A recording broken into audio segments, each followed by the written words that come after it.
Side खबरों के लिए सब्सक्राइब करें फ्लेम मीडिया और उसके बाद बेल आइकन को प्रेस करें ताकि सबसे पहले आपको मिले एक्सक्लूसिव खबरें।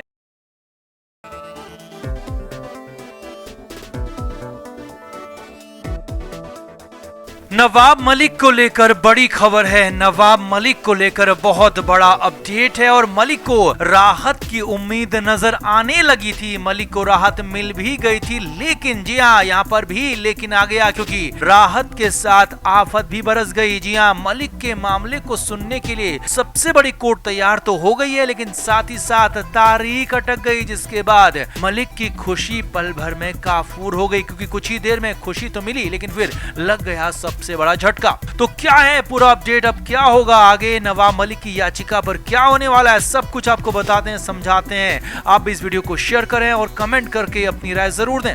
तो महाराष्ट्र सरकार के कैबिनेट मंत्री नवाब मलिक जेल के अंदर बंद हैं। पीएमएलए के मामले में मलिक जेल में है और मलिक को जेल से बाहर निकलने के लिए कोई रास्ता मिल नहीं रहा था। लोअर कोर्ट ने उनकी याचिका सुनी नहीं, हाई कोर्ट ने उनकी याचिका को खारिज कर दिया और साफ साफ कह दिया कि उन्हें इंटरिम राहत नहीं दी जा सकती। ईडी ने जो भी एक्शन लिया है प्रोसीजर के साथ लिया है और अगर उन्हें राहत चाहिए तो फुल पिटीशन डालनी होगी। अब हाईकोर्ट के इस फैसले के बाद मलिक की चिंता बढ़ गई थी और नवाब मलिक अपने वकील के जरिए सीधे सुप्रीम कोर्ट पहुंच गए। जी हां, देश की सबसे बड़ी अदालत में नवाब मलिक पहुंचे थे। हालांकि अब तक ये साफ नहीं था कि उनकी याचिका सुनी जाएगी भी या नहीं सुनी जाएगी और कोर्ट क्या फैसला लेगी, ये तो बहुत दूर की बात थी, लेकिन इस पर अपडेट ये आ गया है जो सिलसिलेवार तरीके से आपको बताते हैं। पहला और सबसे बड़ा अपडेट ये है कि नवाब मलिक की याचिका को सुनने के लिए सुप्रीम कोर्ट तैयार हो गया है। जी हाँ, सुप्रीम कोर्ट ने नवाब मलिक को इंटरिम राहत देने की याचिका सुनने का फैसला लिया और साथ ही साथ सुप्रीम कोर्ट इसकी अर्जेंट यानी कि जल्द से जल्द सुनवाई के लिए भी तैयार हो गई है।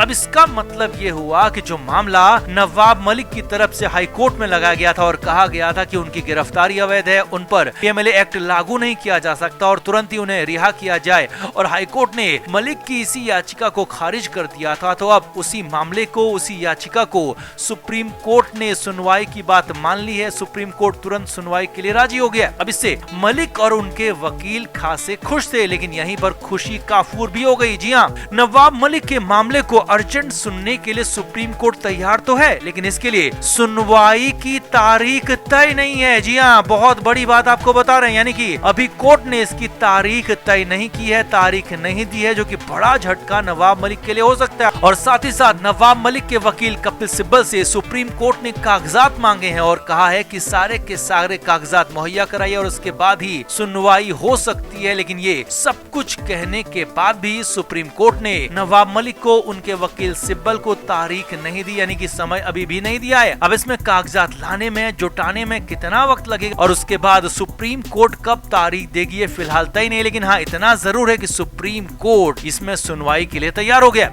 अब इसका मतलब ये भी है कि अभी संशय बना हुआ है कि सुप्रीम कोर्ट में सुनवाई कब होगी, कैसे सुनवाई होगी, क्योंकि कोर्ट सुनने को तैयार तो है लेकिन समय नहीं दिया है, वक्त नहीं दिया है। अब इसी वजह से नवाब मलिक को, उनके वकील को खुशी तो मिली, लेकिन अगले ही पल खुशी गायब भी हो गई, काफूर भी होगी, क्योंकि कोर्ट ने तारीख जो नहीं दी थी। अब यहाँ पर आगे क्या होगा, क्या हो सकता है, क्या होने वाला है, वो भी आपको समझाते हैं, उसे भी देखिए और समझिए।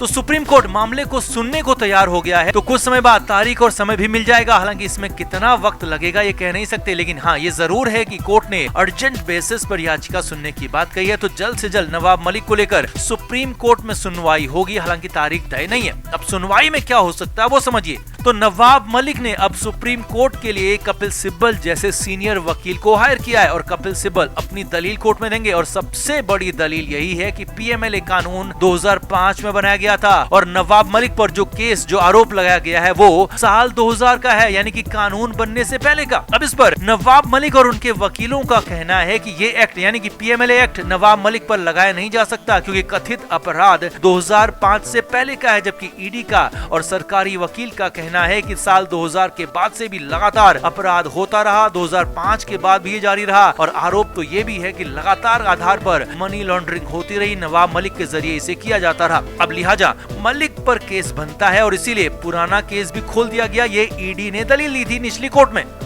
अब नवाब मलिक की बाकी बातों को ना भी माना जाए, सिर्फ इतनी बात अगर सुप्रीम कोर्ट मान लेती है कि साल 2000 के मामले में 2005 का एक्ट काम नहीं करेगा, तो फिर तो नवाब मलिक को तुरंत ही अंतरिम राहत मिल सकती है। लेकिन अगर कोर्ट ने कह दिया कि ईडी की कार्रवाई सही है और पीएमएलए के तहत कार्रवाई हो सकती है, एक्ट लागू हो सकता है, तो फिर मलिक के गुनाहगार होने या फिर नहीं होने या फिर बरी होने का फैसला तो बहुत बाद में होगा। लेकिन इतने में ही मलिक की आफत हजारों गुना बढ़ जाएगी, क्योंकि सुप्रीम कोर्ट से ऊपर कोई कोर्ट नहीं है और पीएमएलए केस में जमानत नहीं मिलती, संपत्ति सीज होती है। सबसे बड़ी बात, पूरे परिवार को नहीं छोड़ा जाता, हर किसी को इसमें लपेटा जाता है। इसी लिहाज से मलिक के लिए एक झटके में सब कुछ खत्म हो जाएगा अगर पीएमएलए एक्ट के तहत कार्रवाई को सुप्रीम कोर्ट ने सही बता दिया तो। अब इसी आधार पर ये केस टिका हुआ है, इसी आधार पर ये मामला टिका हुआ है, इसी बात पर फैसला होना है। तो कुल मिलाकर नवाब मलिक के लिए हालात बहुत अच्छे नहीं कहे जा सकते हैं। सुप्रीम कोर्ट से भी राहत मिलने की उम्मीद बेहद कम दिख रही है, लेकिन हाँ, इतना जरूर है कि कोर्ट ने मामला सुनने के लिए हामी भर दी है, ओके कर दिया है। तो आपको क्या लगता है, सुप्रीम कोर्ट से क्या नवाब मलिक को राहत मिल पाएगी या फिर यहाँ से भी आफत ही बढ़ने वाली है? कमेंट करके आप भी जरूर बताएं, वीडियो को शेयर भी करें।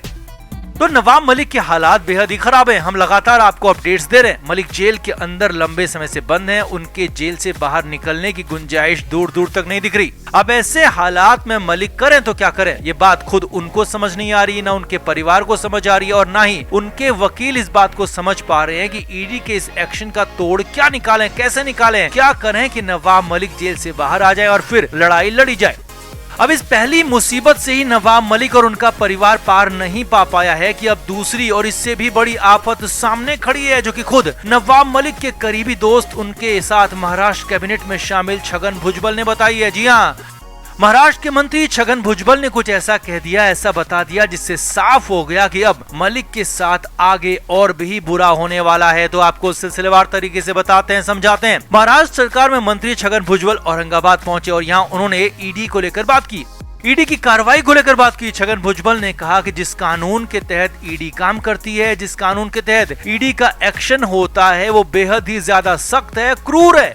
छगन भुजबल यहाँ पर नवाब मलिक और अनिल देशमुख को लेकर बात कर रहे थे। छगन भुजबल ने कहा कि ईडी ने कार्रवाई करके केस दर्ज किया और फिर नवाब मलिक को जेल भेज दिया। भुजबल ने आगे कहा, ये कानून इतना ज्यादा क्रूर और गलत बनाया गया है कि इसमें शख्स को जेल भेजा जाता है, उसकी सारी की सारी संपत्ति, घर, जमीन, दुकान, सब कुछ सीज कर दिया जाता है, ईडी के हवाले कर दिया जाता है। और इतना नहीं, बच्चों को, परिवार को सड़क पर आने पर मजबूर कर दिया जाता है और एक झटके में उनसे उनका सब कुछ छीन लिया जाता है और एक झटके में उन्हें बेघर और बर्बाद कर दिया जाता है। अब ये बातें साफ साफ नवाब मलिक की तरफ इशारा कर रही थी। नवाब मलिक को ईडी ने पीएमएलए केस में पहले गिरफ्तार किया और जैसा कि भुजबल ने बताया कि उन्हें जेल भेज दिया गया और अब अगला टारगेट उनकी संपत्ति को सीज करना हो सकता है, ईडी के हवाले करना हो सकता है, जिसकी कार्रवाई शुरू भी हो चुकी है। Flame media report.